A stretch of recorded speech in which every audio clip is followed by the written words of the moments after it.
Hello दोस्तों, कैसे हैं आप सभी। उम्मीद है बहुत अच्छे होंगे। मैं रुचि आपका सोशियोलॉजी अड्डा में बहुत बहुत स्वागत करती हूँ। अभी तक हम लोगों ने एमसीक्यू की प्रैक्टिस सेट 2 कर लिए थे। आज हमारा तीसरा प्रैक्टिस सेट है, तो हम लोग बढ़ते हैं अपने प्रैक्टिस सेट की ओर। जिस किसी ने चैनल को सब्सक्राइब नहीं किया है प्लीज़ कर लीजिएगा। फिर हम लोग बढ़ते हैं अपनी सीरीज पे। देखते हैं आज का पहला क्वेश्चन क्या है।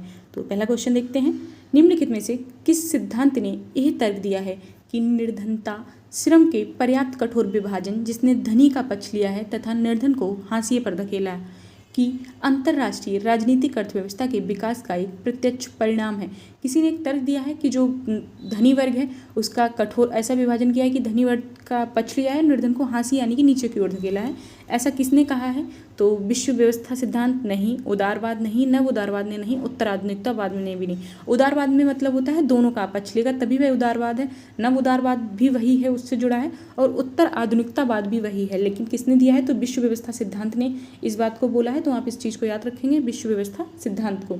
आगे बढ़ते हैं नेक्स्ट क्वेश्चन की ओर। वेबलेन ने सामाजिक परिवर्तन के निर्णायकवादी सिद्धांत का प्रतिपादन किया। उनके सिद्धांत को निम्नांकित में से किस नाम से जाना जाता है? तो थर्स्टन वेबलेन की बात हो रही। जब हम लोगों ने सामाजिक परिवर्तन का चैप्टर पढ़ा था उसमें हम लोगों ने इनका समझा था। कार्ल मार्क्स के बारे में भी वहाँ पे बात की थी हम लोगों ने। तो आज भी हम लोग इनके बारे में बात कर लेते हैं। वहाँ पे मैंने उनको निर्धारणवादी बोला था, निर्णायकवादी भी बताया था। निर्धारणवादी और निर्णायकवादी दोनों एक ही चीज़ें। अगर मैं निर्णायकवादी की जगह निर्धारणवादी बोल दूँ तो आप ये मत सोचिए मैं हम गलत बोल रही हैं, गलत पढ़ रही हैं। तो ऐसा कुछ नहीं है, क्योंकि निर्णायकवादी ही निर्धारणवादी है, ठीक है ना। तो आर्थिक निर्धारणवादी, प्रौद्योगिकी निर्धारणवादी या सांस्कृतिक निर्णायकवादी, और इन तीनों को ऑप्शन दिया है तो हम लोग तीनों का समझ लेंगे, क्योंकि ऑप्शन साथ में लेते चलेंगे तो हम लोग बहुत अपना सिलेबस कवर कर लेंगे। अगर केवल ऑप्शन टिक करेंगे तो उससे प्रैक्टिस सेट सॉल्व करने का कोई मतलब नहीं। जहाँ पे जरूरत लगे वहाँ पे हम चारों ऑप्शन सॉल्व करते चलेंगे। आर्थिक निर्णायकवादी कौन है? आर्थिक निर्णायकवादी सबसे पहले तो इनकी बात कर लेते हैं। तो ये है कार्ल मार्क्स, ठीक है ना, क्योंकि इन्होंने अर्थव्यवस्था से जोड़ के पढ़ा है समाजशास्त्र को। तो कार्ल मार्क्स हो गया आर्थिक निर्णायकवादी। और प्रौद्योगिकी निर्णायकवादी है थर्स्टन वेबलेन साहब। तो इसका राइट आंसर हो जाएगा ऑप्शन बी। और सी है सांस्कृतिक निर्णायकवादी। तो सांस्कृतिक निर्णायकवादी जो है वो हैं कोबर और लेस्ली वाइट। कौन है? तो कोबर हैं और लेस्ली वाइट है, ठीक है ना। एक मिनट, लेस्ली वाइट मैं फिर से लिख देती हूँ।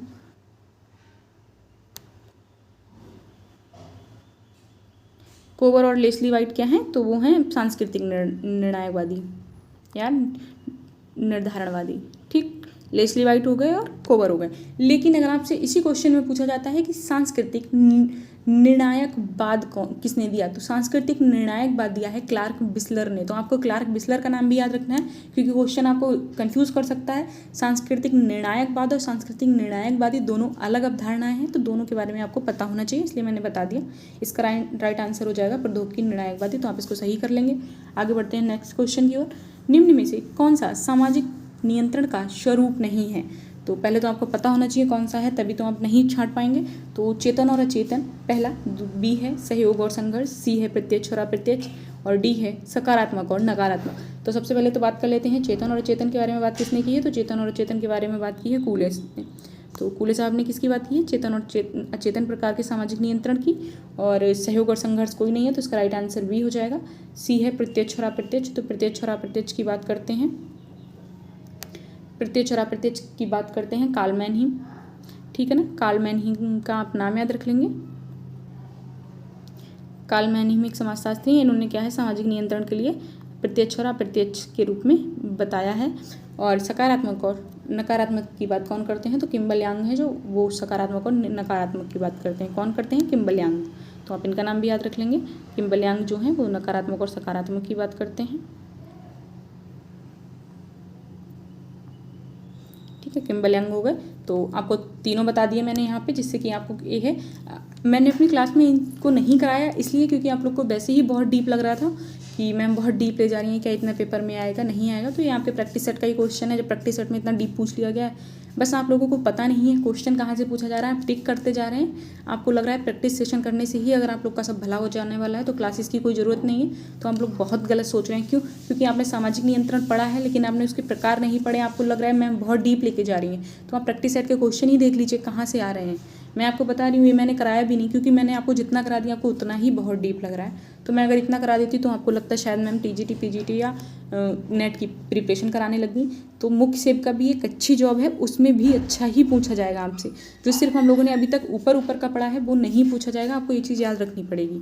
आगे बढ़ते हैं नेक्स्ट क्वेश्चन की ओर, बहुत ज़्यादा समय गवाते हुए नहीं। निम्नलिखित में से किसने यह तर्क दिया है कि जो व्यक्ति उपयुक्त नहीं स्थापित हो सके वे आगे बढ़ने के पात्र नहीं है।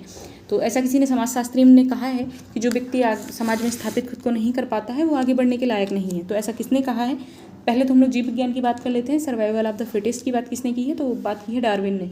डार्विन से ही प्रेरित होकर समाजशास्त्र में एक समाजशास्त्री हैं जिन्होंने सर्वाइवल ऑफ द फिटेस्ट का सिद्धांत समाजशास्त्र में दिया है, तो आपको वो याद रखने हैं। तो वो समाजशास्त्री हैं हर्बर्ट स्पेंसर। तो इसका मतलब हो गया इस सिद्धांत का कि जो जीव है जो अपने आप को समय परिस्थितियों के हिसाब से समाज में नहीं ढाल पाता वह एक समय के बाद समाप्त हो जाता है। जैसे कि डायनासोर की प्रजाति देख लीजिए, आज के समय में समाप्त हो गई। क्यों? क्योंकि वो बदलती भौगोलिक दशाओं के हिसाब से खुद को अपने आप को समाज में एडजस्ट नहीं कर पाए, इसलिए वो समाप्त हो गए। तो ऐसा ही सिद्धांत किसने दिया है? तो हर्बर्ट स्पेंसर ने दिया है। आगे बढ़ते हैं नेक्स्ट क्वेश्चन की ओर। यदि सामाजिक गतिशीलता की दर निम्न है तो वर्गीय सुदृढ़ता एवं एकजुटता अधिक होगी। ये किसने बोला है कि अगर सामाजिक गतिशीलता की दर निम्न है तो वर्गीय जो सुदृढ़ता और जुटता है वो अधिक होगी। आप एक चीज़, मैं आपको एक एग्जांपल बताती हूँ कि अगर आपकी सोसाइटी में 4 घर हैं, मान लीजिए चारों में लोग रहते हैं, लेकिन जो लोग हैं वो 10 दिन के बाद बदल जाते हैं। क्या आप लोगों से संबंध इतने अच्छे हो पाएंगे? बिल्कुल नहीं। एक आपके साथ परमानेंट आपका पड़ोसी है जो सालों से रह रहा है, उससे आपके संबंध अच्छे हो जाएंगे। तो वैसे ही सामाजिक गतिशीलता है, अगर धीरे गति से होगी, मान लीजिए एक पड़ोसी है 10 से 15 साल तक रहता है, आपके संबंध अच्छे हो जाएंगे। लेकिन जो 10 दिन के लिए रहने आया हर 10 दिन में बदल जा रहा है, तो आप उससे क्या संबंध बनाएंगे? बिल्कुल नहीं। वैसे ही सामाजिक गतिशीलता है। सामाजिक गतिशीलता में है कि जो चीज़ धीरे धीरे होगी वहाँ आपके संबंध एकजुट हो जाएंगे, सुदृढ़ हो जाएंगे, अच्छे हो जाएंगे। तो इसकी बात कौन करते हैं? तो इसकी बात इमाइल दुर्खीम साहब करते हैं। तो इसका राइट आंसर हम लोग देख लेंगे, दुर्खीम साहब। आगे बढ़ते हैं नेक्स्ट क्वेश्चन की ओर। मैकाइवर के सामाजिक प्रवरण के कार्यों में कौन सा सही नहीं है? तो मैकाइवर के सामाजिक प्रवरण के कार्य दिए हुए कौन सा सही नहीं है वो बताना है आपको। पहला है प्रत्यक्ष सामाजिक प्रवरण, दूसरा है अप्रत्यक्ष सामाजिक प्रवरण, तीसरा है सैनिक सामाजिक प्रवरण। उपरोक्त में से कोई नहीं। तो मैकाइवर साहब ने 2 प्रकार की बात की है। तो सैनिक सामाजिक प्रवरण इसका नहीं है, प्रत्यक्ष अप्रत्यक्ष की बात करते हैं। ऑप्शन आपका यहाँ पे सी जो है सही हो जाएगा, ठीक है ना। तो ऑप्शन सी सही हो जाएगा। आगे बढ़ते हैं नेक्स्ट क्वेश्चन की ओर। एक पदार्थ जिसमें जीवाणुओं के साथ संयोजन करने और उन्हें फैगोसाइटोसिस के लिए अति संवेदनशील बनाने का गुण होता है। तो फैगोसाइटोसिस प्रोसेस है, उसके लिए गुण होता है। तो इसमें हम लोग अभी बहुत ज़्यादा नहीं पढ़ेंगे क्योंकि इसको भज्जक कोश के नहीं, एप्सोनिन, राइट आंसर एप्सोनिन ही है आपका। और प्रेसिपिटेन और ग्लूटेनिन, ये सब क्या है? ये सब नहीं है, एप्सोनिन है। बाकी इसको विस्तृत में पढ़ना होगा तो हम लोग फूड एंड न्यूट्रिशन की जो क्लास रहेगी उसमें हम लोग इसको विस्तृत से पढ़ लेंगे। आगे बढ़िए। शरीर में रोगों से लड़ने की क्षमता को कहा जाता है। ये संक्रमण तो आप क्षमता नहीं है तभी आप संक्रमित होंगे, उसको संक्रमण बोला जाता है। उद्भवन शक्ति बिल्कुल नहीं, निसंक्रमण नहीं। रोग प्रतिरोधक क्षमता, राइट आंसर आपका हो जाएगा डी ऑप्शन, रोग प्रतिरोधक क्षमता ही है। आगे बढ़ते हैं नेक्स्ट क्वेश्चन की ओर। परिवार शब्द इनमें से किस लैटिन शब्द से बना है? फेमस, फेम्यूसली, फेमुलस और फेमुसली। तो आपका जो राइट आंसर हो जाएगा ऑप्शन सी हो जाएगा, फेमुलस से बना है परिवार। फैमिली वर्ड जो है लैटिन शब्द के फेमुलस से बना है। आगे बढ़ते हैं नेक्स्ट क्वेश्चन की ओर।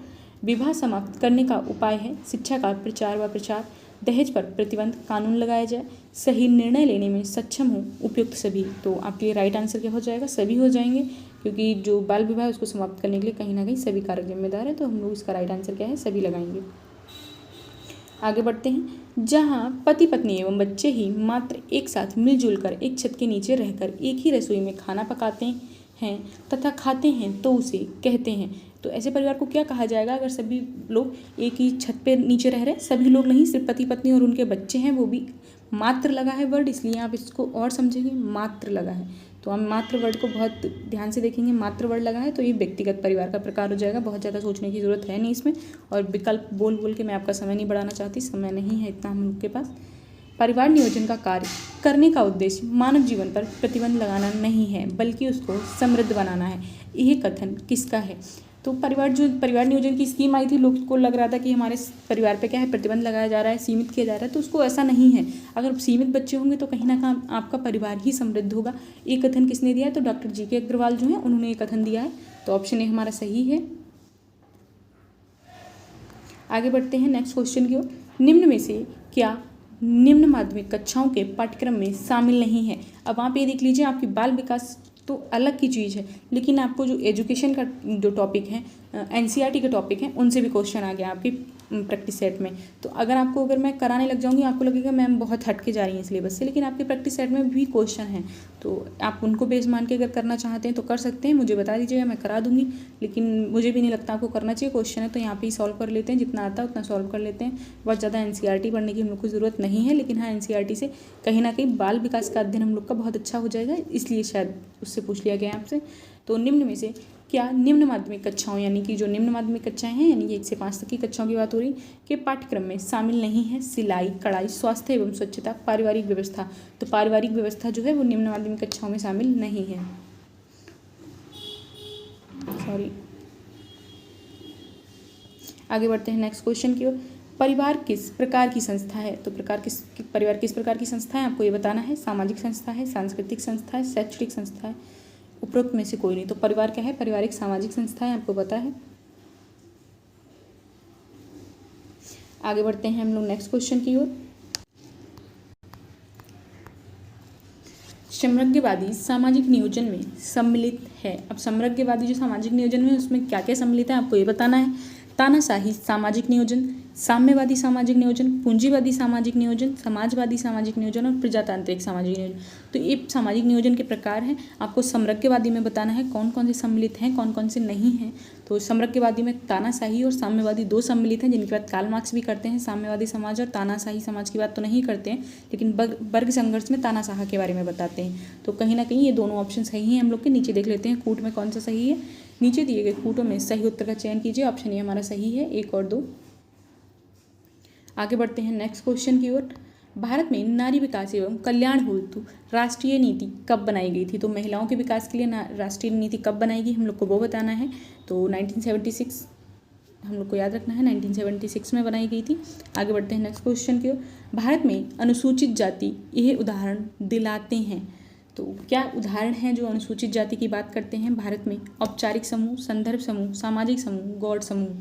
तो जो समाज में किसके उदाहरण हैं, अनुसूचित जाति बताया या अनुसूचित जनजाति की बात कर लिए, ओबीसी पिछड़ा वर्ग, ये क्या है। तो ये एक प्रकार के सामाजिक समूह हैं। सामाजिक समूह की बात करते हैं, मतलब जातिवाद जो है वो सामाजिक समूह के अंतर्गत आएगा। तो आप सामाजिक समूह, ऑप्शन सी सही हो जाएगा।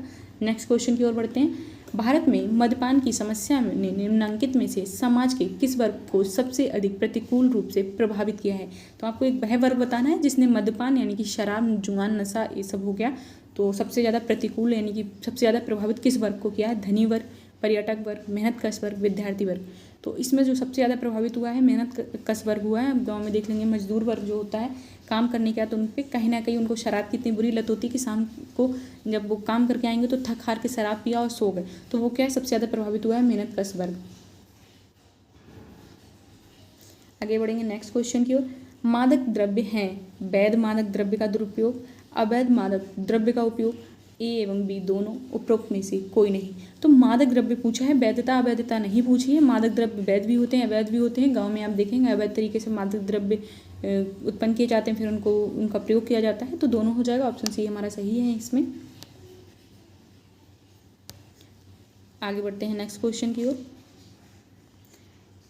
एपिडेमियोलॉजी क्या है। एपिडेमियोलॉजी बतानी हम लोग को क्या है।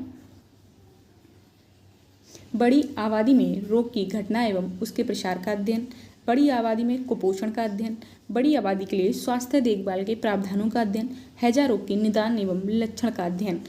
तो जो एपिडेमियोलॉजी है तो वो क्या है, जैसे अभी कोविड आया था तो उसका अध्ययन जो क्षेत्र रहा है उसको एपिडेमियोलॉजी बोलते हैं। क्या बोलते हैं, एपिडेमियोलॉजी। थोड़ा वर्ड क्रिटिकल हो जा रहा है, अगर इंग्लिश में हम लोग इसको ले लें तो ज़्यादा अच्छा है भाई, हिंदी तो बहुत ज़्यादा क्रिटिकल है इसकी। एपिडेमियोलॉजी कितना सिंपल लग रहा है इंग्लिश में पढ़ने में, हिंदी में प्रोनाउंसिएशन थोड़ा टफ हो जाता है उसका। तो इसको क्या है, तो ये जो बोलते हैं महामारी, ठीक है ना, महामारी को ही इंग्लिश में बोलते हैं। तो उसको ही उसी से निकला है एपिडेमियोलॉजी। तो उसका क्या है, महामारी का अध्ययन ही कहलाता है एपिडेमियोलॉजी। तो ऑप्शन ए आपका सही हो जाएगा इसमें। आगे बढ़ते हैं नेक्स्ट क्वेश्चन पे। आमतौर पर वर्णांतरता, कलर ब्लाइंडनेस क्या है। एक आनुवांशिक प्रकृति, एक गैर आनुवांशिक स्थिति, जीवन शैलीगत बीमारी, प्रकाश में अनावरण के कारण। तो जो वर्णांतता है, कलर ब्लाइंडनेस है, वो आनुवांशिक डिजीज़ है, आपको पता है जीन से आती है, माता पिता से बच्चे को प्राप्त होती है। लेकिन इसके बारे में हम लोग, ऑप्शन ए यहाँ पे सही है, लेकिन इसके बारे में हम इसके प्रकार के बारे में जान लेते हैं कि वर्णांतता के कितने प्रकार होते हैं। तो वर्णांतता है जो 3 प्रकार की होती है। कितने प्रकार की होती है? 3 प्रकार की होती है।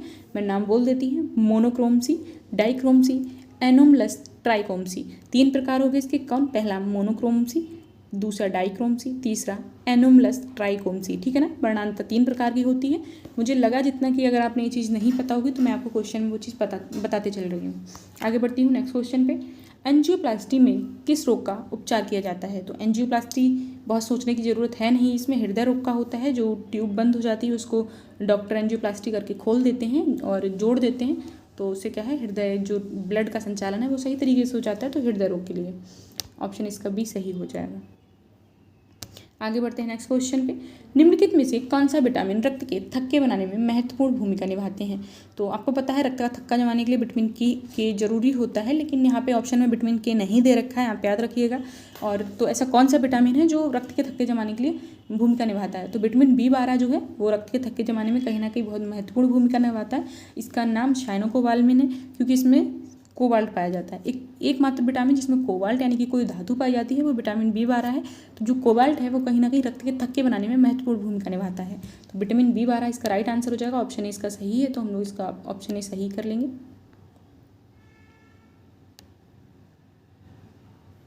आगे बढ़ते हैं नेक्स्ट क्वेश्चन की ओर। गर्भाशय नलिकाओं में व अंडाशयों के विकार हैं। तो गर्भाशय नलिका और अंडाशय का विकार बताना है हम लोग को। कौन कौन सा है? तीव्र डिम्ब वाहिनी शोथ, अस्थानिक गर्भावस्था और अर्बुद। तो इसमें बताना है कि गर्भाशय नलिकाओं व अंडाशयों के विकार बताने हैं हम लोग को। तो इसका जो राइट आंसर हो जाएगा, तीव्र डिम्ब वाहिनी शोथ नहीं, बिल्कुल नहीं होता है। अर्बुद भी नहीं होता। अस्थानिक गर्भावस्था इसका राइट आंसर हो जाएगा। तो ऑप्शन बी हम लोग सही कर लेंगे। आगे बढ़ते हैं नेक्स्ट क्वेश्चन की ओर। मूल्यांकन के दौरान नर्स निम्नलिखित को दर्ज करती है। गर्भाशय पेट को लगभग भर देता है। ठीक है। फंडस जिफाइड उपास्थि की नोक पर है। डायफ्राम को ऊपर की ओर दबाया जाता है। एक खोज गर्भावधि को इंगित करती है। मतलब 3 खोज दे रखी है ऊपर से, कौन सी अवधि में ये खोजें की जाती हैं आपको बताना। तो गर्भाशय पेट को लगभग भर देता है, इसका मतलब ये हो गया कि समय लगभग में 6-7 महीने के बाद का ही रहा होगा, क्योंकि बच्चा जो पूर्ण विकसित हो जाता है वो अवधि होती है 7 माह की लगभग में। तो 6 माह भी नहीं, 7 माह की बात हो रही है। आपको सप्ताह में 7 माह को देखना है। तो गर्भावस्था की 34 सप्ताह वीक जो होते हैं, यानी कि जो 7 माह लगभग में इक्वल होते हैं 34 सप्ताह के। तो आपको ऑप्शन बी सही करना है। ऑप्शन बी सही है। हम लोग आगे बढ़ते हैं नेक्स्ट क्वेश्चन की ओर। मौखिक गर्भ निरोधक जन्म नियंत्रण कर पाते हैं क्योंकि वे। तो इसमें पूछा गया है जो मौखिक गर्भ निरोधक गोलियां होती हैं तो वो क्यों जन्म पे नियंत्रित कर लेती हैं, यानी कि लेडीज़ को प्रेगनेंसी से कैसे बचा लेती हैं। तो अंडाणुओं को मार देते हैं, डिम्बोत्सर्ग को रोककर, स्पर्म को मारकर, स्पर्म और ओवा में अवरोध उत्पन्न करके। तो जो स्पर्म और ओवा में अवरोध लिखा है तो इसको तो हम लोग बोलते हैं कॉपर का प्रयोग हो गया, या जो बोलते हैं जो फिलिपियन ट्यूब होती है बीच में बांध दी जाती है वो हो गया। लेकिन स्पर्म को मारा भी नहीं जाता है, अंडाणुओं को भी नहीं मारा जाता, क्योंकि मार देंगे तो वही बहुत अलग प्रोसेस हो जाएगा। डिम्बोत्सर्ग को रोक कर। ऑप्शन बी इसका सही हो जाएगा। नेक्स्ट क्वेश्चन पे बढ़ते हैं। निम्न में से कौन से कारक आहार नियोजन को प्रभावित करते हैं? आयु, शारीरिक आवश्यकता, व्यवसाय, उपरोक्त सभी। बहुत सोचने की जरूरत नहीं है। ऑप्शन डी सही है हम लोग का। एक कथन दिया है, एक कारण दिया है। कथन कारण देख लेते हैं, क्या कथन है क्या कारण है। बालकों में निजी भाषा प्रारंभिक संक्रांति परिवर्तन का प्रतीक है, जिसमें वे सामाजिक तौर पर बातचीत करने के उत्सुक होते हैं। निजी भाषा का मतलब उनकी मातृभाषा की बात हो रही है यहाँ पे। तो मातृभाषा बच्चे प्रारंभिक संकृति का प्रतीक है, माता पिता से सीखते हैं, परिवार में आते हैं, तो बिल्कुल प्रारंभिक जो उनकी आवाज़ होती है, भाषा होती है, वो उनकी मातृभाषा ही होती है। तो सामाजिक तौर पर वो उससे ही बात करने के लिए उत्सुक होते हैं, सही बात है। दूसरा देख लेते हैं, कारण क्या दे रखा है। जब छोटे बच्चे स्वयं से बात करते हैं तो वे भाषा का प्रयोग अपने व्यवहार को नियंत्रित करने एवं स्वयं का मार्गदर्शन करने के लिए करते हैं। बिल्कुल, अगर उन्हें मातृभाषा भी आती है तो खुद से बात कर रहे हैं तो वो कहीं ना कहीं अपनी बॉडी को कंट्रोल। अगर आप देखेंगे छोटी बच्ची शीशे से बात कर रही है तो वो अपने हाथ के हाव भाव, अपने चेहरे के हाव भाव को नोटिस करेगी भाषा के अकॉर्डिंग। तो दोनों विकल्प हमारे सही हैं। तो ए और आर दोनों गलत हैं। ऑप्शन गलत है, ए बी। ए सही है परंतु आर गलत है, बी भी गलत है, सी ए और आर दोनों सही हैं तथा आर ए की सही विवरण है। तो ऑप्शन सी हम लोग का सही हो जाएगा यहाँ पे। नेक्स्ट बढ़ते हैं नेक्स्ट क्वेश्चन की ओर। व्यवहार करने का निश्चित, स्थायी और विशिष्ट तरीका कहलाता है। व्यवहार, तो व्यवहार करने का ही तरीका पूछा गया तो वो व्यवहार तो नहीं होगा।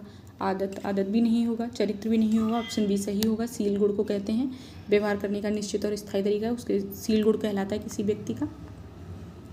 खसरा, गलसुआ और रूबेला के लिए MMR का टीका किस आयु में लगता है? तो MMR का टीके की आपको अवधि याद रखनी है। 3.5 माह में बिल्कुल नहीं, 9 से 12 माह में भी नहीं लगता है, 15 से 18 माह में लगता है। ऑप्शन सी सही है आपका। आगे बढ़ते हैं नेक्स्ट क्वेश्चन पे। BCG का टीका लगाने की आयु है तो जन्म के 24 घंटे के अंदर लगता है, जन्म के तुरंत बाद। बिल्कुल ऑप्शन ए सही हो जाएगा। 3 महीने बाद, 5 महीने बाद, 6 महीने बाद गलत है, तो ऑप्शन ए सही है। जन्म के तुरंत बाद या 24 घंटे के अंदर अंदर लग जाना चाहिए। माता और शिशु के बीच में बनने वाला प्रथम बंधन बताना है कि सहयोग होता है। नहीं, सहयोग क्या, बच्चा थोड़ी माँ को सहयोग दे देगा। लगाव, बिल्कुल लगाव होता है। क्रोध भी नहीं होता है, संवेग भी नहीं होता। लगाव भी एक प्रकार का संवेग ही है, तो ऑप्शन बी सही हो जाएगा, लगाव। आगे बढ़ते हैं नेक्स्ट क्वेश्चन पे हम लोग। एक शिशु को स्तन्यमोचन भोज्य पदार्थ देने की शुरुआत करने की सही आयु है। स्तन्यमोचन का मतलब होता है कि स्तनपान से दूर हल्का सा करके बच्चे को भोजन दिया जाए, कुछ सेमी लिक्विड डाइट्स दी जाए, तो वो अवधि हो जाती है 6 माह की, जिसे हम लोग अन्नप्राशन संस्कार की अवधि भी बोलते हैं। 6 माह होती है। दूध में कौन, ऑप्शन देख लेते हैं। लिखा है दूध में ए कैल्शियम नहीं मिलता, बी लौह नहीं मिलता, सी विटामिन बी नहीं मिलता, डी प्रोटीन नहीं मिलता। तो दूध में क्या नहीं मिलता है? तो आपको पता है दूध में लौह तत्व नहीं मिलते हैं, इसलिए जब आप देखेंगे बच्चा थोड़ा बड़ा हो जाता है, माँ के दूध से लौह तत्व वैसे तो उसको माँ से प्राप्त होता रहता है, लेकिन अगर जब माँ का दूध नहीं पीता है, थोड़ा बड़ा होता है, तो लोहे की कढ़ाई में दूध को गर्म करके दिया जाता है, तो दूध में लौह तत्व नहीं पाया जाता है। नेक्स्ट बढ़ते हैं नेक्स्ट क्वेश्चन की ओर। निम्न में से किसके द्वारा केवल स्तनपान वाले शिशु प्रसव अवधि के बाद ही सामान्य विटामिन डी की स्थिति को बनाए रख सकते हैं? तो जो स्तनपान वाले शिशु हैं, प्रसव की अवधि के बाद ही विटामिन डी की स्थिति को कैसे बनाए रख सकते हैं? तो विटामिन डी का इंजेक्शन, बिल्कुल नहीं। माता की विटामिन डी की स्थिति, बिल्कुल। बच्चे में स्तनपान के थ्रू ही विटामिन डी जाता है, क्योंकि विटामिन डी बॉडी में संश्लेषित नहीं होता है जन्म के तुरंत बाद, तो क्योंकि धूप से विटामिन डी मिलता है, तो वो माता से कहीं ना कहीं बच्चे में जाता है। तो पूरक भोजन नहीं, विटामिन डी के लिए दवा बिल्कुल नहीं। दवा और इंजेक्शन एकदम किस किस का इंजेक्शन बच्चे को देंगे? तो ऑप्शन 20 का सही है, माता से जाता है बच्चे में विटामिन डी। नेक्स्ट क्वेश्चन की ओर बढ़ेंगे। भोजन संक्रमण भोजन में उपस्थित रोगजनक जीवाणुओं रोगाणुओं को खा लेना है। भोजन संक्रमण, फूड पॉइजनिंग बोलते हैं ना, कि फूड पॉइजनिंग हो गई, तो उसमें क्या होता है कि जो भोजन में जीवाणु रहते हैं, विषाणु उपलब्ध रहते हैं, तो उनको कहीं ना कहीं हम खा लेते हैं खाना के साथ में। गर्मी का मौसम चल रहा है, आप लोग अभी जीवन से जोड़ के देख लीजिए कि सुबह खाना बनाए शाम तक में कहीं ना कहीं खराब हो जाता है। अब आपको नॉलेज नहीं है, आपने वो खाना खा लिया, तो आपके अंदर क्या है, संक्रमण वाले जीवाणु चले जाएंगे, रोगाणु चले जाएंगे, आपने उनको खा लिया है, तो इसको क्या बोलेंगे? ये कथन सत्य है। ऑप्शन 20 का सही है। कुछ क्वेश्चन तो इतने अच्छे दे रखे हैं कि अगर ऐसे पेपर में आ जाए तो आप लोग तो पूरे करके आ जाएंगे। साल्मोनेला भोजन विषाक्तता एक जीवाणुविक भोजन विषाक्तता है, मतलब जीवाणु से होने वाली भोजन विषाक्तता है। तो साल्मोनेला आप लोग को पता रखना है कि क्या है, तो सीधी सी बात है, साल्मोनेला जीवाणु ही है, तो ऑप्शन सही है। ऑप्शन ए सही है आपका। आगे बढ़ते हैं। मेरास्मस बीमारी पाई जाती है, तो मेरास्मस बीमारी किस में पाई जाती है? 6 मास से कम आयु के बच्चों में, 1 वर्ष से कम आयु के बच्चों में, 2 वर्ष से कम आयु के बच्चों में, 5 वर्ष से कम आयु के बच्चों में। तो आपको मेरास्मस पता होगा, 1 वर्ष से जो कम बच्चे होते हैं, 1 वर्ष से कम आयु के बच्चे होते हैं, उनमें मेरास्मस की बीमारी पाई जाती है, तो ऑप्शन बी आपका सही हो जाएगा। आगे बढ़ते हैं नेक्स्ट क्वेश्चन पे। गंभीर कुपोषण परिभाषित होता है, और गंभीर कुपोषण कैसे परिभाषित होता है उसको देखते हैं कि अत्यधिक निम्न स्थिति से है। मतलब अब गंभीर कुपोषण है तो उसको कैसे आप परिभाषित करेंगे, ये बताया जा रहा है कि किसकी निम्न स्थिति से है। लंबाई की अधिक निम्न स्थिति से, बिल्कुल नहीं। भार की अधिक निम्न स्थिति से, बिल्कुल नहीं। भार के सापेक्ष लंबाई, नहीं। लंबाई के सापेक्ष भार होना चाहिए, तो ऑप्शन डी आपका सही हो जाएगा। बढ़ेंगे नेक्स्ट क्वेश्चन पे। निम्न में से कौन बच्चों में PEM का कारण है? तो बच्चों में PEM का कारण कौन है? मातृ कुपोषण, गरीबी, तनाव, गलत स्तन त्याज्यता। तो बच्चों में PEM का कारण है, यानी कि प्रोटीन एनर्जी मल न्यूट्रिशन की यहाँ पे बात हो रही है। PEM का मतलब क्या हो गया? प्रोटीन एनर्जी मल न्यूट्रिशन, तो गरीबी कारण है कहीं ना कहीं बच्चों में इसका। पोषक तत्वों का अधिकांश अवशोषण होता है मुंह में, आमाशय में, छोटी आंत में, बड़ी आंत में। तो पोषक तत्वों का अवशोषण सबसे अधिक कहाँ होता है? तो छोटी आंत में होता है। ऑप्शन सी आपका सही हो जाएगा। आगे बढ़ते हैं नेक्स्ट क्वेश्चन पे। शरीर में पानी की कमी का कारण होता है शरीर का पानी तथा लवण निकल जाना, डर, एनक्लिनिटी, आहारी गड़बड़ी। तो ऑप्शन ए सही है आपका, शरीर का पानी और लवण निकल जाने से कहीं ना कहीं शरीर में पानी की कमी हो जाती है। शाकाहारी आहार में सामान्यतः कमी होती है, तो शाकाहारी आहार में किस चीज़ की कमी होती है आपको वो चीज़ बतानी है। संतृप्त बसीय अम्ल की, रेशे की, असंतृप्त बसीय अम्ल की और विटामिन सी की। तो जो संतृप्त बसीय अम्ल होता है कहीं ना कहीं वो जंतु से प्राप्त होता है, तो ऑप्शन ए आपका सही हो जाएगा। तो शाकाहारी लोगों में संतृप्त बसीय अम्ल की कमी पाई जाती है। कार्बोहाइड्रेट्स के अत्यधिक सेवन का परिणाम क्या होता है। तो कार्बोहाइड्रेट अत्यधिक सेवन करने से रिकेट्स बिल्कुल नहीं, मोटापा, हाँ बिल्कुल मोटापा हो जाएगा। और ऑप्शन दिख लेते हैं, एनीमिया नहीं, कुछ रोग भी नहीं। तो ऑप्शन बी आपका क्या है, सही हो जाएगा, मोटापा यहाँ पे सही है। आगे बढ़ते हैं नेक्स्ट क्वेश्चन पे। साल्क पोलियो टीके को देने का मार्ग है। तो साल्क पोलियो टीका कैसे बॉडी में दिया जाता है आपको वो बताना है। अंतःपेशीय, बिल्कुल अंतःपेशीय के माध्यम से दिया जाता है साल्क का पोलियो टीका, ठीक है। ये निष्क्रिय टीका है। अब इसके बारे में हम कुछ जान लेते हैं हम लोग। कुछ निष्क्रिय टीका है। साल्क ने पोलियो का टीका कब खोजा था, तो 1955 में खोजा था, ठीक है। आपको सन याद रखनी है, साल्क ने टीका कब खोजा, 1955 में खोजा। लेकिन जो एक क्या था, मृत टीका था, निष्क्रिय टीका था।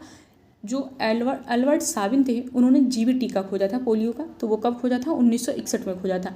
अल्बर्ट साबिन ने 1961 में खोजा था और जोनास साल्क ने 1955 में, ठीक। Albert Sabin 1961, Jonas Salk 1955। और जो जोनास साल्क ने खोजा था वो था मृत टीका और अल्बर्ट साबिन ने जो खोजा था वह था जीवित टीका। आपको दोनों याद रखने हैं। आगे बढ़ते हैं नेक्स्ट क्वेश्चन पे। निम्न में से कौन सा वनस्पति प्रोटीनेज है, मतलब वनस्पति से प्राप्त होने वाला प्रोटीन हम लोग को बताना है। पेप्सिन, ट्रिप्सिन, यूरिएस और पेपेन। तो पेप्सिन और ट्रिप्सिन जो है वो मानव में पाए जाते हैं। आमाशय में पाए जाने वाले जो एंजाइम है, प्रोटीन को पाचन करने वाले एंजाइम है जो है पेप्सिन और ट्रिप्सिन, ठीक है, मानव में पाए जाते हैं। यूरियस है जो, तो वो क्या होता है, अमोनिया को यूरिया में बदलता है। विटामिन सी, जो ऑप्शन सी है आपका यूरियस, वो क्या करता है, अमोनिया को यूरिया में बदलने, यानी कि जो हम लोग टॉयलेट त्याग करते हैं उसके लिए यूरियस कहीं ना कहीं जिम्मेदार होता है। पेपेन क्या है, पेपेन पपीते में पाए जाने वाला एक एंजाइम है, तो इसको ऑप्शन डी इसका सही हो जाएगा। वनस्पति में पाए जाने वाला एंजाइम कौन सा है, पेपेन है। आगे बढ़ते हैं नेक्स्ट क्वेश्चन की ओर।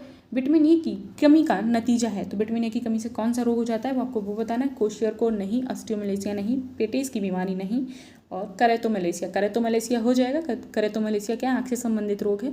जो आँखों के ऊपर झिल्ली होती है कार्निया पे, वह कहीं ना कहीं गलने लग जाती है और उसमें घाव हो जाता है कार्निया में, तो इसका ऑप्शन डी सही हो जाएगा आपका। बढ़ते हैं नेक्स्ट क्वेश्चन की ओर। सूक्ष्म तत्वों का एक उदाहरण है, आपको सूक्ष्म तत्व का उदाहरण बताना है। तावा, जल, रक्त या लार। तो तावा जो है वो सूक्ष्म पोषक तत्व है, सूक्ष्म तत्व है। आगे बढ़ते हैं नेक्स्ट क्वेश्चन पे। और मादा प्रजनन प्रणाली के किस भाग में हजारों अंडे होते हैं। तो किस में मादा के अंडे संचित रहते हैं, हजारों अंडे, आपको वो बताना है। गर्भाशय नहीं, योनि नहीं, अंडकोश, फेलोपियन ट्यूब। फेलोपियन ट्यूब से अंडा निकल के आता है लेकिन अंडकोश में संचित रहते हैं, तो आपका ऑप्शन सी सही हो जाएगा। सामान्यतः अंडाणु का निषेचन होता है गर्भाशय में, अंडवाहिनी में, अंडाशय में, रोमिका में। तो रोमिका तो नहीं होता है, अंडवाहिनी में होता है, ठीक है। ऑप्शन बी आपका सही हो जाएगा। आगे बढ़ते हैं नेक्स्ट क्वेश्चन पे। गर्भवती महिला को सूचित किया गया कि उसका निषेचित भ्रूण गर्भाशय के अतिरिक्त दूसरी जगह पर विकसित हो रहा है, इस स्थिति को कहा जाता है। तो जो बच्चा है वो कहीं गर्भाशय में ना होकर कहीं और चिपक गया है जाके, वहाँ उसका विकास होना स्टार्ट हो गया, तो इसको क्या कहेंगे, ऑप्शन में बहुत ज़्यादा नहीं पढ़ते हैं। इंट्रोनिसेचन, आरएस असंगति, सेरोगेसी बिल्कुल नहीं, आज स्थानिक गर्भावस्था होता है। ऑप्शन डी आपका सही हो जाएगा। मनुष्य में गर्भस्थ शिशु का गर्भकाल तकरीबन कितने दिन का होता है। मनुष्य में गर्भस्थ शिशु का गर्भकाल जो होता है वो 280 दिन का होता है। ऑप्शन डी बिल्कुल सही है, लेकिन मेरी बात एक काम मानेंगे तो सरकारी डाटा 270 दिन का है। अगर आपने सक्षम की बुक देखी होगी तो सक्षम की बुक में आपको 270 दिन मिल जाता है, जिसे आप चैलेंज कर सकते हैं कोर्ट में जाके। लेकिन हम लोग को 280 दिन प्रूफन मिले हैं प्रूफ में। अगर ऑप्शन में 270 दिन आता है तो मेरे ख्याल से आप लोग को वहाँ प्रियोरिटी 270 दिन रखना चाहिए, क्योंकि 266 दिन मेन होता है, लेकिन 280 दिन इसलिए रखा गया टाइम पीरियड के अकॉर्डिंग। लेकिन सक्षम की बुक में 270 भी दिया है, तो अगर आप उसको करेंगे टिक तो 270 भी गलत नहीं माना जाएगा। आप कोर्ट में चैलेंज कर सकते हैं, आपके दोनों ऑप्शन सही हो जाएंगे, 280 और 270। लेकिन प्रियोरिटी आप लोग 280 दिन को ही रखिएगा। 270 दिन भी आप लोग के लिए सही हो सकता है, मैं उसको श्योरिटी नहीं कहूँगी, क्योंकि गवर्नमेंट की बुक है, तो गवर्नमेंट की बुक को आप चैलेंज कर सकते हैं, कोर्ट इसको मानने से मना नहीं कर सकता। आगे बढ़ते हैं नेक्स्ट क्वेश्चन की ओर। पूर्व बाल्यावस्था का समय होता है। तो पूर्व बाल्यावस्था का आपको समय बताना है, कब से कब तक होता है। तो आप लोगों को सारा बाल्यावस्था मतलब समय पता होगा। तो जो शैशवावस्था होती है जन्म से 2 वर्ष तक की होती है, 2 से 6 वर्ष पूर्व बाल्यावस्था होती है, 6 से 12 वर्ष उत्तर बाल्यावस्था होती है या बाल्यावस्था की अवधि होती है। तो जो ऑप्शन सी है आपका सही है, 2 से 6 वर्ष। आगे बढ़ते हैं नेक्स्ट क्वेश्चन की ओर। 6 महीने से 2 वर्ष के बीच के बच्चों के अस्थायी दांतों की संख्या कितनी होती। तो जो दूध के दांत होते हैं उनकी संख्या पूछी गई है। 20 से बहुत सोचने की ज़रूरत है नहीं, 20 दांत निकलते हैं बच्चों के। तो ऑप्शन ए आपका सही हो जाएगा। आगे बढ़ते हैं नेक्स्ट क्वेश्चन पे। मंद बुद्धि बालकों की बुद्धि लब्धि या IQ किससे कम होनी चाहिए तभी बच्चा मंद बुद्धि कहलाएगा। तो IQ की आपने टेबल मेरे ख्याल से तो अभी तक किसी ने क्लास में कराई नहीं है, लेकिन अगर हम लोग IQ पढ़ते हैं तो हम लोग इसके सारे जो सिद्धांत हैं, क्योंकि इसमें पूछे गए हैं, परीक्षण भी पूछे गए। मैंने आपके लास्ट क्लास में भी शायद एक परीक्षण कराया था, क्वेश्चन था परीक्षण से, 4 परीक्षण दिए थे। एक आपसे पूछा था सामूहिक और व्यक्तिगत वाला क्वेश्चन, मुझे याद आ रहा है। तो उसमें पूछा गया था अगर बुद्धि लब्धि हम लोग करेंगे तो वहाँ पे इसको सॉल्व कर लेंगे, लेकिन इसका राइट आंसर हो जाएगा 70। अगर 70 से कम होती है तो क्या है, कम बुद्धि लब्धि मानी जाएगी। और 95 से 100 या 110 के बीच है तो वो सामान्य बुद्धि लब्धि होती है, सामान्य IQ होती है। 120 तीव्र हो जाता है और प्रतिभावान 140। बुद्धि लब्धि तक 120 से 140 क्या है, प्रतिभावान बच्चे हो जाएंगे। आहार नियोजन महत्वपूर्ण है। आहार नियोजन क्यों महत्वपूर्ण है देख लेते हैं। आहार की पोषणात्मक पर्याप्तता के लिए, बजट नियोजन के लिए, समय के उपयोग के लिए, ऊर्जा बचाने के लिए। तो नीचे वाले तीनों ऑप्शन तो गलत ही हैं, पहला ही सही है, आहार की पोषणात्मक पर्याप्तता के लिए। ठीक है ना, ऑप्शन ए सही हो जाएगा। नेक्स्ट क्वेश्चन की ओर बढ़ते हैं। खाद्य पदार्थ के स्टोर की माल सूची का रिकॉर्ड किस में रखा जाता है। तो स्टोर की माल सूची का रिकॉर्ड किस में रखा जाता है, तो उसी स्टॉक रजिस्टर कहते हैं, है ना। जब हम माल सूची का रखेंगे कैश बुक में तो रुपए का, नोटबुक भी नहीं, डायरी में नहीं, स्टॉक रजिस्टर उसे बोला जाता है। तो हम लोग स्टॉक रजिस्टर में आएंगे। नेक्स्ट क्वेश्चन की ओर बढ़ जाते हैं हम लोग। खाद्य पदार्थों के संरक्षण के लिए कौन सी विधि अधिक वैज्ञानिक है। तो आप लोगों से पूछी गई है, सब वैज्ञानिक विधि पूछी गई, जो बहुत रासायनिक विधि है और भौतिक विधि हम लोग अपने दैनिक जीवन में भी प्रयोग करते हैं। अगर आपको दूध से दही बनाना है, रासायनिक विधि का प्रयोग है, और भौतिक विधि भी हम लोग घर में यूज़ कर लेते हैं, लेकिन विकिरण विधि क्या है, अधिक वैज्ञानिक विधि है। तो ऑप्शन सी सही हो जाएगा इसका। बढ़ते हैं आगे। खाद्य संरक्षण की घरेलू विधि है रेफ्रिजरेशन, डिहाइड्रेशन द्वारा, नमक एवं चीनी द्वारा। तो फ्रिज में रख के भी हम लोग संरक्षित करते हैं कुछ चीज़ों। डिहाइड्रेशन मतलब सुखा के, आम हो गया, आम को सुखा लिया जाएगा, वो भी है। नमक और चीनी द्वारा भी हम लोग संरक्षित करते हैं। तो ऑप्शन सभी सही है, ऑप्शन डी सही हो जाएगा इसका। आगे बढ़ते हैं नेक्स्ट क्वेश्चन की ओर। मिर्ची पाउडर में पाया जाने वाला मिलावटी तत्व है चिकोरी, चाक या खड़िया का पाउडर, इमली पाउडर, ईंट का पाउडर। तो ईंट का पाउडर होता है मिर्च के पाउडर में जो मिलावट के लिए मिलाया जाता है, उसे ईंट का पाउडर कहा जाता है। ईंट को घिस के मिला दिया जाता है। आइसक्रीम में आमतौर पर मिलाया जाने वाला अपमिश्रक कौन सा है। तो आइसक्रीम में ऐसा कौन सा तत्व मिलाया जाता है, argemone oil, castor oil, metanil yellow. बिल्कुल नहीं, मसले हुए आलू मिलाए जाते हैं आइसक्रीम में। तो ऑप्शन आपका वी सही हो जाएगा। आगे बढ़ते हैं नेक्स्ट क्वेश्चन पे। अधिगम एक प्रक्रिया है तथ्यों के संग्रह की, अनुभव द्वारा अर्थ निर्माण की, परीक्षा की तैयारी की, याद करने की। तो अधिगम क्या है, तो अधिगम तथ्य इकट्ठा करना तो नहीं है क्योंकि वो रटना हो गया। तो अनुभव द्वारा अर्थ निर्माण की जो प्रक्रिया है वही अधिगम है। तो ऑप्शन बी सही हो जाएगा, जो मैं आजकल आप लोग को कराने की कोशिश कर रही हूँ, क्लास कराती हूँ, फिर क्विज कराती हूँ, तो कहीं ना कहीं वो अधिगम का एक तरीका हो गया आप लोग को कराने का। अंतर्दृष्टि अधिगम परिणाम है। अंतर्दृष्टि अधिगम किसका परिणाम है, उद्दीपन प्रक्रिया का, गेस्टाल्ट प्रत्यक्षीकरण का, उद्दीपन समाजीकरण का या पुनर्बलन का। तो आपको पता होगा गेस्टाल्ट बाद में दिया है अंतर्दृष्टि अधिगम का सिद्धांत, तो गेस्टाल्ट प्रत्यक्षीकरण का है। ऑप्शन बी सही हो जाएगा। बढ़ते हैं नेक्स्ट क्वेश्चन की ओर। कल्पनात्मक चिंतन किस आयु पर आरंभ होता है। तो बच्चा कल्पनाओं में रहने लग जाता है, देवा स्वप्न की चीज़ें देखने लग जाता है। तो वो वर्ष आयु क्या होती है, तो 6 वर्ष की आयु में कहीं ना कहीं बच्चा कल्पना की दुनिया में जीने लगता है कि गुड्डा गुड़िया जी, मतलब अपने दोस्तों के साथ बादल चल रहे हैं, कर रहे हैं, तो वो कहीं ना कहीं कल्पना की दुनिया है। तो अब आपका ऑप्शन बी सही हो जाएगा। किस दार्शनिक का कथन है कि बालक मनुष्य का पिता होता है। तो किसने बच्चे को पिता माना है मनुष्य का, तो ये माना है वुडवर्थ ने। तो वुड्सवर्थ लिखा है, वही सही आंसर है। ऑप्शन सी आपका सही हो जाएगा, यहाँ पे वुड्सवर्थ राइट आंसर है। आगे बढ़ते हैं नेक्स्ट क्वेश्चन की ओर। शिशु अवस्था में अधिकांश भार में वृद्धि से बढ़ता है। हड्डी में वृद्धि से बढ़ता है, भार नहीं। मांसपेशियों, वसा, त्वचा। तो जो शरीर में वसा की मात्रा बढ़ेगी तो कहीं ना कहीं भार बढ़ जाएगा। तो शिशु अवस्था में अधिकांश भार वसा में वृद्धि से बढ़ता है। तो आपका ऑप्शन सी सही हो जाएगा। बालक का मन एक खाली प्लेट सा या टेबुला सा लिखा है, यहाँ पे रासा होता है, टेबुला रासा बोलते हैं। यह विचार दिया है तो जॉन लॉक ने दिया था। खाली स्लेट या टेबुला रासा का सिद्धांत किसने दिया? तो जॉन लॉक ने दिया है। लोग को बहुत सोचने की जरूरत नहीं है, जॉन लॉक इसका राइट आंसर है। खाली स्लेट के बहुत फेमस है टेबुला रासा इनका सिद्धांत जॉन लॉक का। बच्चों की मनोस्थिति के बारे में कि बच्चा जब पैदा होता है तो वो खाली स्लेट होता है, परिवार उस पर लिखना शुरू करता है और जैसे जैसे परिवार जो अंकित करता है उस स्लेट पे वही बच्चे के जीवन में छपता चला जाता है। ये किसने कहा है? जॉन लॉक ने कहा है। वो आगे बढ़ते हैं नेक्स्ट क्वेश्चन की ओर। समीपवर्ती विकास के क्षेत्र की अवधारणा को किस में समझाया गया है? समीपवर्ती विकास की अवधारणा को किसने समझाया है? तो आपको वो देखना है। तो इसका राइट आंसर है वाइगोत्स्की। वाइगोत्स्की के सिद्धांत में समीपवर्ती विकास का सिद्धांत समझाया गया, लेकिन बाकी सिद्धांत भी हम समझ लेते हैं। तो जीन पियाजे ने कौन सा सिद्धांत दिया था? संज्ञानात्मक विकास का सिद्धांत जीन पियाजे का हो गया। जीन पियाजे का कौन सा सिद्धांत है? तो संज्ञानात्मक विकास का सिद्धांत है ना। संज्ञानात्मक विकास का सिद्धांत किसने दिया? तो जीन पियाजे ने दिया। आगे बढ़ते हैं। फ्राइड का सिद्धांत क्या है? तो फ्राइड ने मनोलैंगिक विकास का सिद्धांत दिया है। एरिक एरिक्सन ने दिया है मनोसामाजिक विकास का सिद्धांत। आप दोनों याद रखेंगे, फ्राइड का है मनोलैंगिक और एरिक्सन का है मनोसामाजिक। ठीक है ना, दोनों आप समझ पा रहे होंगे, मैं दोनों आपको समझा रही हूँ इसीलिए। तो इसका राइट आंसर क्या है? तो वाइगोत्स्की इसका राइट आंसर हो जाए इस क्वेश्चन का। आगे बढ़ते हैं नेक्स्ट क्वेश्चन की ओर।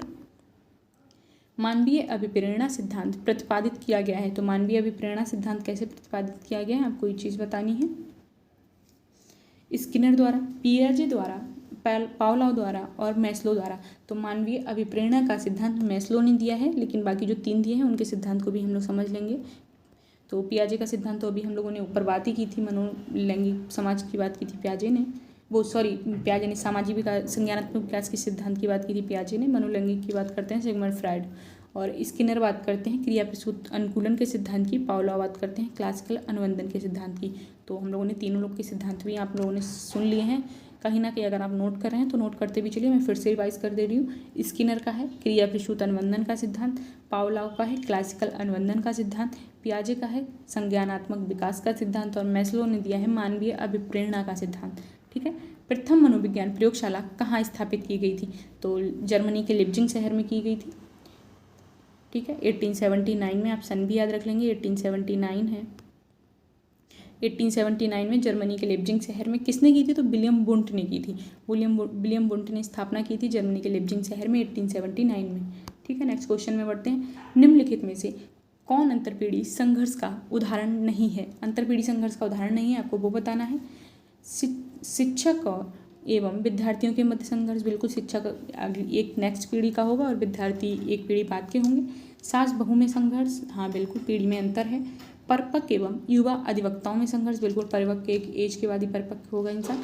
पति पत्नी के मध्य संघर्ष, बिल्कुल नहीं, पत्नी पत्नी एक ही उम्र के होते हैं, एक ही पीढ़ी के होते हैं, तो उनके बीच मध्य संघर्ष वो अंतरपीढ़ी के अंतर्गत नहीं आएगा। तो ऑप्शन डी इसका सही हो जाएगा। नेक्स्ट क्वेश्चन की ओर बढ़ते हैं हम लोग। किस समिति का संबंध गरीबी से नहीं है? अलग समिति, लकड़वाला समिति, तेंदुलकर समिति, कोई नहीं। तो इसका आंसर कोई नहीं हो जाएगा, क्योंकि सभी समितियां जो हैं गरीबी से जुड़ी हुई हैं। सन भी देख लेते हैं एक बार इनकी। लकड़वाला समिति आई थी 1979 में, रिपोर्ट प्रस्तुत की थी। और एक मिनट, अलग समिति कब आई थी? तो 1979 में, इधर लिख देती हूँ। तेंदुलकर समिति ने 2009 में रिपोर्ट दी थी, और जो लकड़वाला समिति है उसने 1993 में रिपोर्ट दी थी। तो आपको रिपोर्ट का टाइम इन लोग का याद रखना है, बाकी इन लोग की डबल सन है, आप लोग ये चीज़ याद रख लेंगे। नेक्स्ट क्वेश्चन की ओर बढ़ते हैं। निम्नलिखित में से कौन सा एक संकुचन का पता लगाने वाली बाहरी मॉनिटर पर ध्यान दिया जाता है जब एक नर्स प्रसव की मां की निगरानी करते हुए गर्भनाल संपीड़न को संदेह करती है?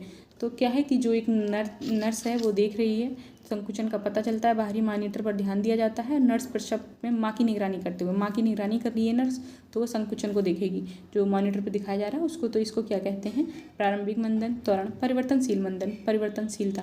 तो इसे परिवर्तनशील मंदन कहते हैं कि परिवर्तन होता है, तो वो जो कंप्यूटर पर दिखता है उसे परिवर्तनशील मंदन कहते हैं। गर्भावस्था के 32 से 40 सप्ताह के बीच भ्रूण का अनुमानित वजन लगभग में है। तो 32 से 40 सप्ताह आपको अच्छे से पता होगा। 32 से 40 सप्ताह का भ्रूण मतलब समझ रहे हैं आप, 6 से 7 माह का बच्चे को समझ सकते हैं। 25 ग्राम प्रतिदिन वजन बढ़ता है। ठीक है ना, 25 ग्राम प्रतिदिन बच्चे में वजन बढ़ेगा, क्यों ना कहीं वो डिलीवरी के करीब है, तो 25 ग्राम प्रतिदिन वजन बढ़ेगा। DUB का पूरा नाम क्या है? Direct uterine bleeding, direct uterine blood vessels, dysfunctional uterine bleeding, dysfunctional uterine blood vessels. तो इसका ऑप्शन सी सही हो जाएगा, डाई फंक्शनल यूट्रिन ब्लीडिंग। ठीक है ना, ऑप्शन सी सही है इसका। नेक्स्ट क्वेश्चन की ओर बढ़ते हैं। बुफे के लिए मेन्यू इस प्रकार होनी चाहिए कि मेहमान उसे खा सकें। ब्लैंक दिया हुआ है, साधारण रूप से, सरलता से, कठिनाई से, महत्वाकांक्षा से। तो जो बुफे होती है उसमें क्या है, मेहमान को खड़े होकर खाना खाना चाहिए। तो सीधी सी बात है, सरलता से खा सकें, ऐसा नहीं है कि खाना उनको खड़े होकर खाने में दिक्कत हो रही है। तो ऑप्शन बी सही हो जाएगा। नेक्स्ट क्वेश्चन की ओर बढ़ते हैं। किसी देश की बढ़ती हुई जनसंख्या को किस प्रकार से कम किया जा सकता है? समाज में जन जागरूकता फैलाकर, जनसंख्या के प्रति सरकार की योजनाओं को बताकर, आर्थिक सुधारों द्वारा, उपयुक्त सभी। तो आपका बिल्कुल ऑप्शन डी सही हो जाएगा, उपयुक्त सभी। राष्ट्रीय जनसंख्या आयोग का गठन कब किया गया? मई 2000 में किया था, आपको पता है। राष्ट्रीय जनसंख्या आयोग का गठन कब हुआ? मई 2000 में हुआ था। आगे बढ़ते हैं नेक्स्ट क्वेश्चन पे। प्रभावी संचार का मुख्य उद्देश्य है विचारों का आदान प्रदान, संदेश देना, संदेश प्राप्त करना, इनमें से कोई नहीं। तो संचार जो क्या है वो दोनों ओर से होना चाहिए, आदान प्रदान होना चाहिए। तो ऑप्शन ए आपका सही हो जाएगा। आज की क्लास हम लोग की यहीं तक रहेगी। जिस किसी ने चैनल को सब्सक्राइब नहीं किया है प्लीज़ कर लीजिए, कमेंट करना ना भूलें अगर क्लास अच्छी लगे तो। बाकी लाइक करिए, शेयर करिए, कमेंट करिए, अच्छा लगे तो रिव्यू ज़रूर दीजिएगा। हमारे चैनल को सब्सक्राइब ज़रूर कीजिएगा। और जिन लोगों ने अभी तक टेलीग्राम पे हमारा चैनल ज्वाइन नहीं किया है वो लोग डिस्क्रिप्शन में लिंक दिया है, वहाँ से टेलीग्राम चैनल को ज्वाइन कर सकते हैं। क्विज़ के लिए जो लोग क्लास ले रहे हैं वो लोग क्विज़ ज़रूर अटेंड करें, ठीक है ना। मिलते हैं नेक्स्ट क्लास में, तब तक के लिए टेक केयर, बाय बाय, मिलेंगे।